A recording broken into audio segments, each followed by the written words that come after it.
Hello, everyone. This is Latricia. I just wanted to talk about the story. Well, it's not a story, but something that actually happened. But this will be story time uh, for me. I wanted to talk about a situation that happened when I was younger. I was at least about maybe 14 or 15 years old, and it was a nice warm day that day. My mother wanted me to go to the store for her to get her a couple of things. And so we lived on the street called Cadillac at the time, and she wanted to send me to Mac and Bewick. So I went on to put my shoes on and everything, and you know, got her money, and then started walking up the street. I made it to the street called, I forgot the name of that street. I don't know if it's Alma or whatever the name of that street was, but it was the gas station first that I made it to. Then the next block over. Then at the time there was a building right before the field, and then the store. So I had made it to this particular building. It's like I think it was a bar or some type of nightclub or whatever it was. It was something. And so it was this lady in front of me walking. I was behind her. And I don't know, like all of a sudden, this car just came up on the sidewalk and started driving towards our way. And so she outran me. She made it to the building, and she went into the building and closed the door. And so I was stuck just running, I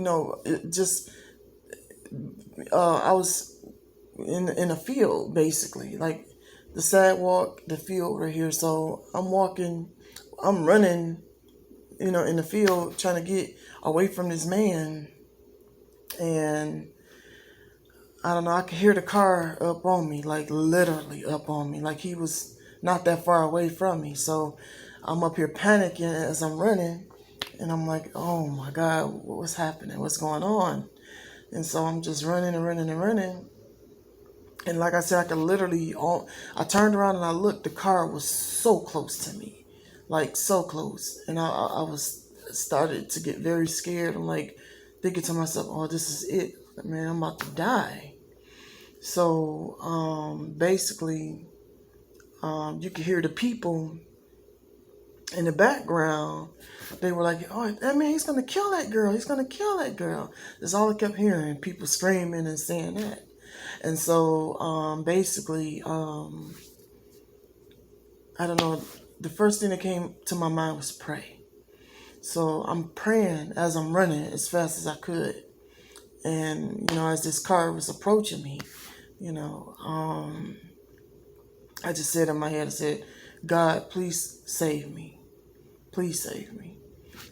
And all of a sudden, everything just got quiet. I couldn't hear the car behind me. Couldn't hear the people no more. It was like time stood still or something. Like everything was like slow motion or something. Like it was so weird. But all of a sudden, I just heard the still voice in my head say, "Turn left," and I turned left. And I didn't even realize that when I turned left, I ran down this alley. I was running down this alley. I didn't even realize I was running down the alley. Like, I don't know. I guess I was so caught up in the situation till I wasn't thinking right. And when I turned down that alley and I ran down the alley, that's when all the noise came back. I could hear the car. I could hear the people. And he drove on off the sidewalk and went on the street and kept going. And so I was just standing there trying to process everything. I was shaking like so bad. I was shaking so bad. Like my legs, my arms, my whole body was like just almost like trembling. Like I was shaking so bad. And so I walked to the store, and I could barely even pick up the stuff. I was dropping stuff. I was just so just out of it. And so I went on and I gave the man my money, and I was just waiting on him to return whatever that was left back. And as he was doing that, ringing me up, um, I just closed my eyes and just said, just calm down. And so that's what I did. I calmed myself down. He passed me the money, and then I walked out the store, and I looked around like I was so scared to walk past that field. Like I was so scared, but I knew I had to walk past it in order to get to the next block over. So I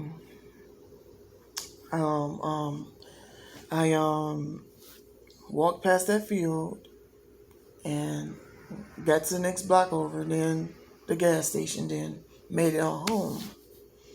And when I got home, I told my mother everything what happened. Like man, I almost lost my dang on life. Like this man was drunk. No, I didn't know that part yet. But I had called when I got home. I told my mother what happened. Then I called this Jehovah's Witness lady, and her name was Miss May. So I was telling her my whole situation, what happened, and she was like, "Oh," she said, is this the color of the car?" And it was in the mail. I said, "Yeah."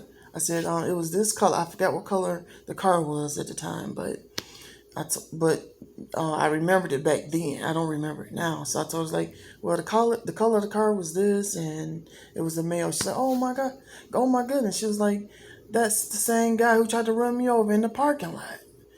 She was like, "He tried to run over several people in the parking lot." And she said she just jumped inside her car when he was coming towards her, and she shut the door real fast, and she just drove off. And she said to come to find out, this man, the reason why he was acting so erratic like that and crazy was because somebody stole his money, his Social Security money. He had just gotten his check and cashed it or whatever, and then somebody took all his money, and he was upset with the world. So that's when, he tried to run me over. He tried to run the lady that was in front of me over. He tried to run the Jehovah's Witness lady over. He tried to run a lot of other people over. So I could have called the police and all that stuff, but we didn't know the license plate number. I don't know how the man looked. And I wasn't even paying attention to how he looked. I was just looking at that car. It was so close to me. Like, to this day, I never forgot it. But, man, just to think of is, oh man, it just shows how fortunate I am, to be alive, because that man could have took my life at an early age over nothing, but money, something that was taken from him that I had nothing to do about. I had nothing to do with that. So basically, I don't know if he was ever arrested, but the thing is, they said he used to go to that store a lot, but once he did what he did that day, tried to run us over, I never seen them again. Like, we never, as long as I was living over there, we never seen them from that day on ever again. And so, I don't think he was ever arrested for what he did. But I would have to say, how I survived, or how I made it through, I should say, was prayer. Like, if I didn't pray to God at that moment to save me, and He instructed me to turn left, and I believe with all of my heart that was the voice of God. Like, there's no other way to explain it. Here you in a situation, you praying, and all of a sudden everything becomes quiet and still, and you hear the still voice in your head saying, "Turn left." No, that was God, and I believe it. I believe that with all of my heart, and so like I said, what how I was saved was prayer. My faith and prayer, saved my life. I wouldn't even be here talking to you today if it wasn't for that, And yes, to announce my God is Jehovah. And in the near future, I will become a Jehovah's Witness. And that's my faith. And that's my beliefs. But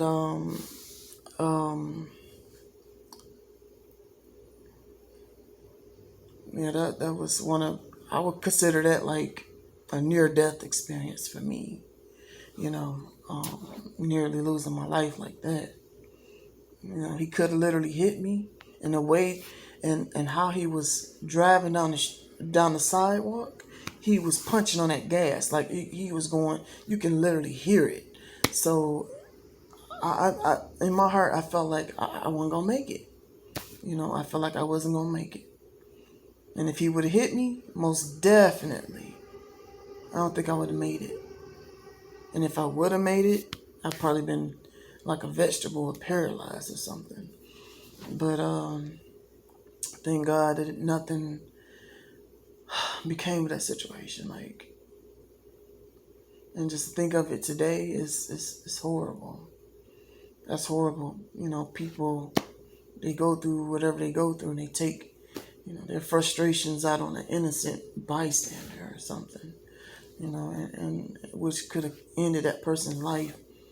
And then, once they calm down and realize they took a life over nothing, then what?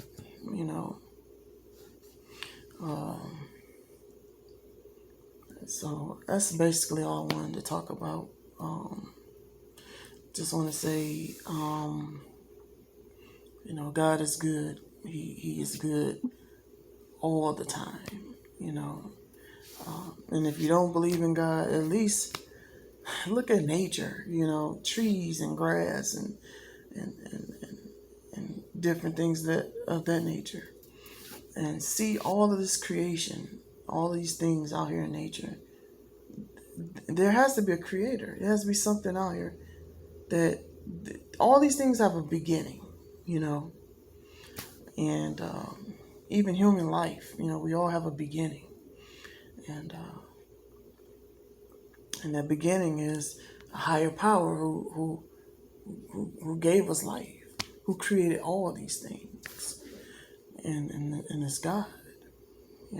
I believe, like I said, that day, I was studying with Jehovah's Witnesses before that incident, but when that day happened and I heard that still voice in my head, I knew right then and there was a God. I knew right then and there. I'm not a person who hear voices or who see things and all that craziness. I've never been through anything of that nature in my life. But when I heard that still voice on my left side of my head, in my ear telling me to turn left, I knew that was God. Right after I prayed, that happened. You can't explain that. That has to be a higher power. And so I'm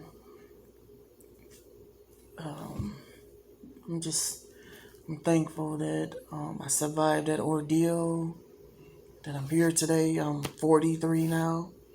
From 14 or 15 to 43, I wouldn't even made it that long if that would have happened to me, And I have many other stories I want to talk about and share, but I'm not going to do it on this one video. It'll be separate videos when I talk about other things that occurred to me in my life. This is just one situation that I want to say that I survived because of faith, and I survived because of prayer. So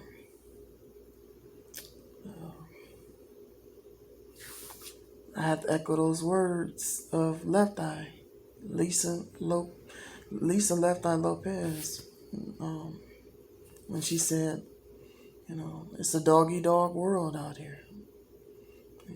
If I don't love me, I ain't gonna survive.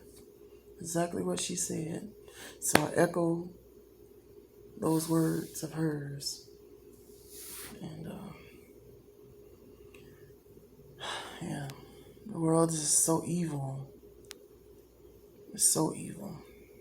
It's not like the way that it was years ago, where you can knock on a neighbor's door and ask him for a cup of sugar or some eggs or something, and they'll give it to you, and you don't have to worry about, being harmed by it. Because back then, people wasn't doing stupid stuff like that. But you can't dare do that now. Knock at somebody's door if you want to.